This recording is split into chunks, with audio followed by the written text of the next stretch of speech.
वेद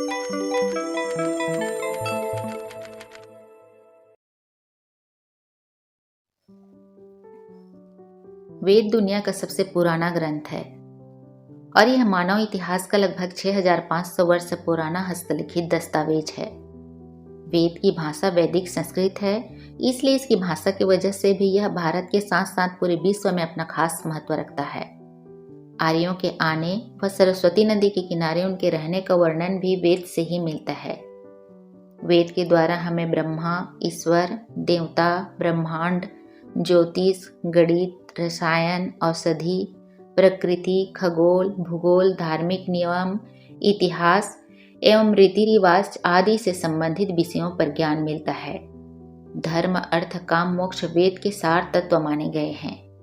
हिंदू मान्यता के अनुसार वेद के मंत्र ईश्वर द्वारा ऋषि मुनियों को दिए गए, इसलिए इसे श्रुति भी कहा गया है। वेद का संकलन महर्षि कृष्ण व्यास द्वैपायन ने किया। फिर कुछ वर्षों उपरांत वेद को महर्षि वेद व्यास द्वारा संहिताबद्ध करके 4 भागों में विभाजित किया गया। इनके भागों में ऋग्वेद, यजुर्वेद, सामवेद और अथर्ववेद हैं। वेद के 4 भागों में से पहला भाग है ऋग्वेद। ऋग्वेद का अर्थ है स्थिति का ज्ञान। ऋग्वेद सबसे पहला वेद है जो कि पद्यात्मक शैली में लिखा गया है। इसमें 10 मंडल और 1028 सूक्त हैं। इसमें 11,000 मंत्र हैं तथा इसकी 5 शाखाएं हैं। पहला है साकल्प, दूसरा है वास्कल, तीसरा है अश्वलायन, चौथा है सांख्यायन और 5वां है मंडूकायन। ऋग्वेद की ऋचाओं में ब्रह्मांड में स्थित देवताओं की भौगोलिक स्थिति, आवाहन और उनकी प्रार्थनाओं का मूल ज्ञान है।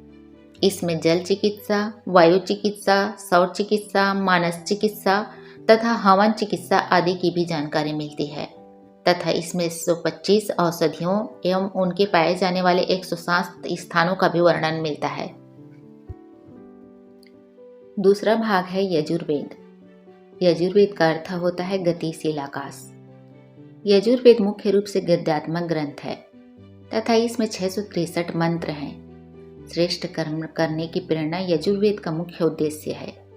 इसमें यज्ञ परंपरा अर्थात देवताओं को दिए जाने वाले आहुति, यज्ञ की विधियां और यज्ञ में प्रयोग किए जाने वाले मंत्रों के बारे में लिखा गया है तथा इसमें ब्राह्मण, आत्मा, ईश्वर तथा पदार्थ का रहस्यमय ज्ञान का भी वर्णन किया गया है। तीसरा है सामवेद। सामवेद का अर्थ रूपांतरण और संगीत है। सामवेद में ऋचाओं को संगीतमय रूप में प्रेषित किया गया है। सामवेद संगीत शास्त्र का मूल आधार माना गया है। यह गीतात्मक रूप में उपस्थित है। इसमें 1824 मंत्र हैं, जिसमें 75 मंत्रों को छोड़कर बाकी सब मंत्र ऋग्वेद से लिए गए हैं। सामवेद में सूर्य, अग्नि और इंद्र देवताओं का वर्णन मिलता है। इसमें 75 ऋचाएं और 3 शाखाएं हैं। चौथा वेद है अथर्ववेद। धर्व का अर्थ कंपन और अथर्व का अर्थ अकंपन, अर्थात अपने ज्ञान के माध्यम से श्रेष्ठ कर्म करते हुए परमात्मा में लीन रहना है। अथर्ववेद के 20 अध्यायों में 5687 मंत्र हैं। इसमें 8 खंड हैं, जिसमें लगभग 6000 मंत्र हैं, जो कि 731 भजन बनाते हैं। वेदों को सरलता से समझने के लिए इन 4 वेदों के 4 उपवेद भी लिखे गए हैं। ऋग्वेद का आयुर्वेद, यजुर्वेद का धनुर्वेद, सामवेद का गंधर्व वेद तथा अथर्ववेद का उपवेद स्थापत्य वेद है। वेद की रचना वैदिक संस्कृत भाषा में की गई है, जिसे पढ़कर समझना आम लोगों की बस की बात नहीं है। वेदों को समझने के लिए संस्कृत भाषा के गहन अध्ययन एवं ज्ञान की आवश्यकता होती है। इसलिए वेदों के सही उच्चारण के लिए वेदांग की रचना की गई है। वेदांग में वेदों के मंत्र उच्चारण की विधि बताई गई है, जो कि वेद को समझने में सहायक है।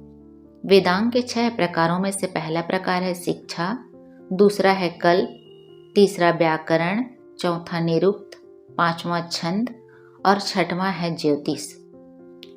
शिक्षा में मंत्र ध्वनियों के उच्चारण की विधियों की जानकारी दी गई है। निरुक्त में शब्दों के मूल भाव के बारे में वर्णन किया गया है।